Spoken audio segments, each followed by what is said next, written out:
It's customary in Shavuot to study from the book of Ruth. The book of Ruth is an extraordinary sefer about an extraordinary woman, Ruth. The story begins in Eretz Yisrael. There was a great famine, a great drought. There was no food, no money. But there was one wealthy man by the name of Elimelech. The drought, the famine did not affect him or his family. He decided to move out of Eretz Yisrael to the land of Moab. What was his concern?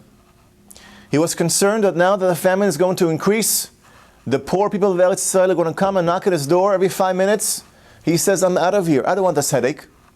I'm leaving everything behind. I'm moving to Moab. He and his wife Naomi moved to the land of Moab with their 2 sons, Machlon and Kilion. When they moved to Moab, Machlon and Kilion married 2 sisters. These were not ordinary sisters. These were the daughters of the king of Moab, Eglon, and the names of their wives was Ruth and Orpah. Not long thereafter, Hashem punished Elimelech. He became poor. He lost everything.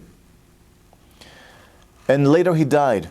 He and his sons all died, leaving behind their wives without husbands, without money. Naomi decided it is time to go back to Eretz Yisrael. She told her daughters-in-law, stay here. There's no reason for you to come with me. But they pleaded, both Orpah and Ruth pleaded, no, we want to go with you. We don't want to stay behind. But she told them, what can I give you? I have nothing to give you. I have no children to give you. I have no money to give you. Stay here. Orpah decided, you're right. You have nothing else to give me. I'm going to go back home. After all, my father is a king. I am a princess. She gave her a kiss and went back home. Ruth, however, insisted, no, I'm not leaving you behind. I'm going with you. Your people are my people. Your God is my God.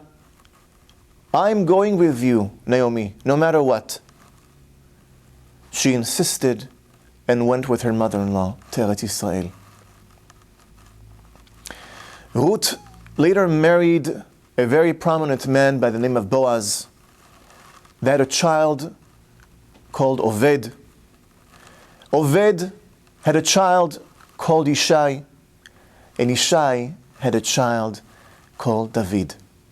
That means Ruth was the great-grandmother of David HaMelech. Orpah, on the other hand, her sister, who remained of Moab, she has 4 giants as children. Among them is Goliath. The story of Ruth teaches us the importance of making the right decisions. Very often the right decisions are not the easy decisions. Very often the right decisions are the more difficult decisions, are the more difficult tasks. They are the right decisions, not the ones that are easy to accomplish. Imagine what would happen if Ruth decided to join her sister and go back home to be a princess. That seems to be the logical decision. I should go to Eretz Yisrael, back with Naomi, this poor mother-in-law. What does she have to give me? She decided that was the right decision. I'm not going to leave this widow alone. I'm not going to leave my mother-in-law alone. I'm going to be with her. I'm going to support her in any way that I can. That is the right decision, she felt. Even though logically it would seem the opposite. And look at what happened between the two. Ruth becomes the great-grandmother of David HaMelech. David HaMelech, the king of Eretz Yisrael, from whom Mashiach will come. Whereas Orpah, who comes from her, Goliath, who was later killed by David HaMelech. Look at the differences between the two. One made a more difficult decision, and one made a seemingly logical decision. In life, we're going to experience many decisions that we'll have to make. That could be life-altering, that could change our lives forever.